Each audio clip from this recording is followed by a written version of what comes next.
Hello दोस्तों, स्वागत है आप सबका हमारे यूट्यूब चैनल पे। हमने पिछली क्लास में आपको दांत के बारे में पढ़ा दिया है, क्योंकि दांत जो है हमारे पाचन तंत्र में बहुत बड़ा हेल्प करता है। अब हम लोग का जो मेन टॉपिक है वो है डाइजेस्टिव सिस्टम, यानी कि पाचन तंत्र। तो सबसे पहले डाइजेस्टिव सिस्टम को जानने से पहले हम ये जान लेंगे कि सिस्टम क्या होता है।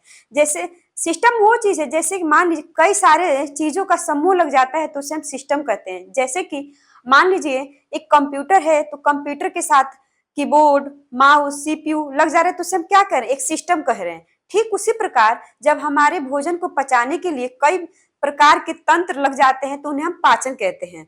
अब बात आती है कि पाचन का मुख्य कार्य क्या है और पाचन करना क्यों जरूरी है। तो पाचन से हमें ऊर्जा मिलती है।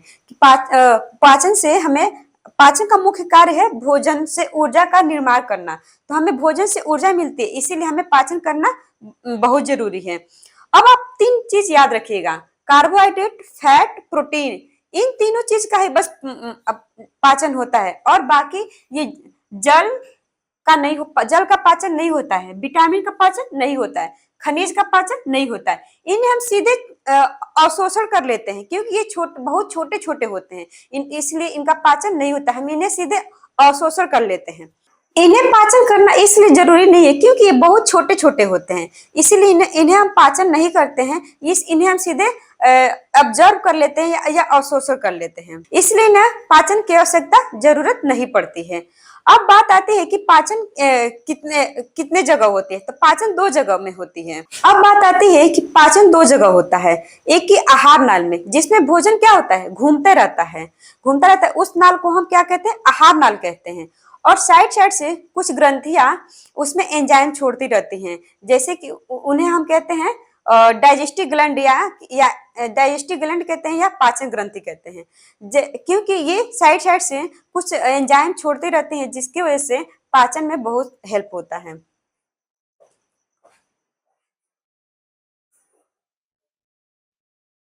अब हम बात करेंगे कि भोजन दो जगह होता है। भोजन का पाचन दो जगह होता है। एक होता है एलिमेंट्री कैनाल, और यानी कि आहार नाल, और दूसरा होता है डाइजेस्टिव ग्लैंड। उसको हम आगे भी बताएंगे डाइजेस्टिव ग्लैंड के भी बारे में, जो कि साइड साइड से क्या करती है, कुछ एंजाइम छोड़ते रहती है भोजन को पचाने के लिए।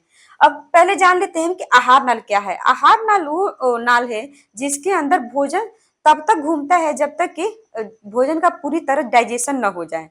अब हम यहाँ आपको दिखा रहे हैं कि ये क्या है, ये यहाँ से भोजन का डाइजेशन मुख गुहा से स्टार्ट होता है, यानी कि हमारे मुंह से ही हमारा भोजन का डाइजेशन शुरू हो जाता है।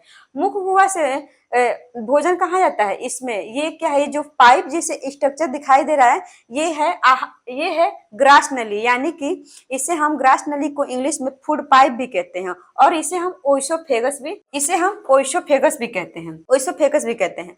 अब ओइसोफेगस से हमारा जो भोजन है वो पेट में जाता है, यानी कि अमाशय में। ये आप देख सकते हैं कि ये स्टमक है, इसमें जाता है। स्टमक जो अंदर का भाग होता है उसे हम स्टमक यानी कि अमाशय कहते हैं, और बाहरी भाग को हम उदर कहते हैं। जो ऊपर से दिखाई देता है पेट के हमारे ऊपर, उसे हम उदर कहते हैं, और अंदर भाग को स्टमक यानी कि अमाशय कहते हैं।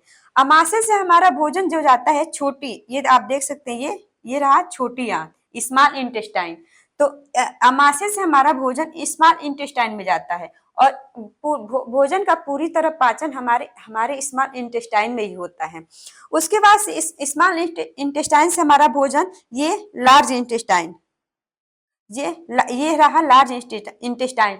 स्मॉल इंटेस्टाइन से भोजन लार्ज इंटेस्टाइन में जाता है, और लार्ज इंटेस्टाइन से भोजन होकर एनस यानी कि गुदा के थ्रू बाहर निकल जाता है वेस्ट मटेरियल के रूप में। तो ये रहा एलिमेंट्री कैनाल यानी कि आहार नाल। आहार नाल में कहाँ से डाइजेशन स्टार्ट हो रहा है, हमारे मुख गुहा से जा रहा है ग्रास नली, और ग्रास नली यानी कि ओइसोफेगस से भोजन जा रहा है स्टमक में, और स्टमक से जा रहा है छोटी आंत में, और छोटी आंत से कहाँ जा रहा है, बड़ी आंत में, और बड़ी आंत से एनस के थ्रू एनएस के थ्रू बाहर चला जा रहा है, वेस्ट मटेरियल के रूप में चला जा रहा है। तो ये रहा पूरा एलिमेंट्री कैनाल। अब हम बता रहे एलिमेंट्री कैनाल कहाँ से शुरू हो रहा है, मुख गुहा से, मुख गुहा से स्टार्ट हो रहा है और उसके बाद से कहाँ जा रहा है, ग्रास नली यानी कि ओइसोफेगस, ओइसोफेगस से भोजन हमारा जा रहा है स्टमक में यानी कि अमाशय में, और स्टमक में से जाके हमारा भोजन कहाँ जा रहा है, स्मॉल इंटेस्टाइन में यानी कि छोटी आंत में, और छोटी आंत से भोजन हमारा जा रहा है बड़ी, ये रहा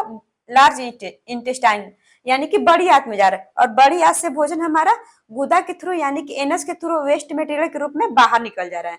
तो अब और एलिमेंट्री कैनाल की जो लंबाई होती है वो 32 फीट होती है। आहार नाल की जो लंबाई होती है वो 32 फीट होती है, अगर उसको हम मीटर में देखें तो उसको हम 9 मीटर कहते हैं। अगर मान लीजिए कहीं क्वेश्चन पूछ दे रहा है कि आहार नाल की लंबाई कितनी होती है, तो अगर 32 फीट दे रहा है तो भी सही है, अगर मीटर में पूछ रहा है तो 9 मीटर होता है। अब हम जानेंगे कि जो साइड साइड से एंजाइम जो डाइजेस्टिव ग्लैंड कुछ एंजाइम छोड़ती है उनके बारे में हमने आपको एलिमेंट्री कैनाल के बारे में बता दिया, क्योंकि पाचन दो जगह होता है, एलिमेंट्री कैनाल और डाइजेस्टिव ग्लैंड। तो एलिमेंट्री कैनाल के बारे में पहले बता दिया, और हम डाइजेस्टिव ग्लैंड के बारे में बता रहे हैं। जैसे कि लार ग्रंथि हमारे में मुंह में होता है, और ये जठर ग्रंथि हमारे पेट में होता है, और ये लीवर और पित्ताशय जो है हमारे बॉडी के दाहिने हिस्से में, ये आप देख सकते हैं, ये लीवर और इसी के ठीक जस्ट नीचे गाल ब्लेडर यानी कि पित्ताशय पाया जाता है, और हमारे बॉडी के ठीक बाएं साइड में पेनक्रियाज यानी कि अग्नाशय होता है। कुछ ग्रंथियां आंत में भी पाई जाती है, उन्हें आंतरिक ग्रंथि कहते हैं। और तो ये क्या हो गए, ये जितने भी डाइजेस्टिव ग्लैंड है और ये एलिमेंट्री कैनाल के जो भाग है, ये सब क्या करें, ये पाचन में इनकी भूमिका बहुत सारी है, ये पाचन में हेल्प बहुत सारे करते हैं। अब हम इसके आगे देखते हैं। अब हम स्टार्ट करेंगे एलिमेंट्री कैनाल, और एलिमेंट्री कैनाल कहाँ से शुरू होता है, मुख गुहा से शुरू होता है, यानी कि मुख गुहा को हम क्या कहते हैं, माउथ कैविटी भी कहते हैं, ओरल कैविटी भी कहते हैं, और बकल कैविटी भी कहते हैं, और इसे हिंदी में हम मुख गुहा कहते हैं। मुख गुहा का मतलब होता है खाली स्थान जिसमें हमारा भोजन जाता है। जैसे और हमारे मुंह में क्या दांत भी पाया जाता है और जीभ भी पाया जाता है। दांत हमने आपको पिछली क्लास में पढ़ा दिया है, और इसके बाद से हम जाने कि हमारे मुंह में 3 प्रकार के सलाइवरी ग्लैंड यानी कि 3 जोड़ी लार ग्रंथि होती है, उसे हम इंग्लिश में सलाइवरी ग्लैंड भी कहते हैं। तो हमारे मुंह में जो है 3 जोड़ी लार ग्रंथि होते हैं। पहला है पैरोटिड ग्लैंड, सबलिंगुअल और सबमेंडिबुलर। इन दोनों को मत कोई जरूरी नहीं है याद रखना, आप इसको याद रखिएगा पैरोटिड ग्लैंड को, यानी कि सबसे बड़ी, अगर पूछ दिया जाए कि सबसे बड़ी लार ग्रंथि मुंह में का कौन सा है, तो पैरोटिड ग्लैंड है। यही सांप में यही जहर का काम करता है। अब इसके बाद से हमारे मुंह में हर रोज मतलब एक दिन में 1.5 लीटर लार बनता है। हमारे मुंह में हर रोज 1.5 लीटर लार बनता है। लार हमारे मुंह में बहुत बड़ी भूमिका निभाता है। तो सबसे पहले ध्यान से सुनिएगा और समझिएगा कि लार क्या है।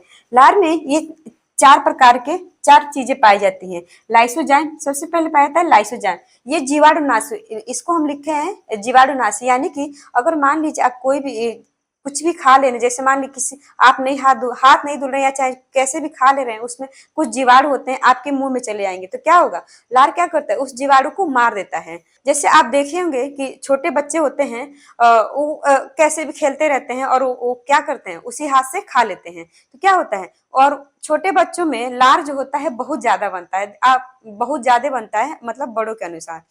अब उसके बाद से था टाइलिन और डाइस्टेज और म्यूकस। टाइलिन का काम होता है हमारे जो स्टार्च होता है, यानी कि जो चोकर होता है गेहूं के आटे का, उसको पचाने का काम करता है।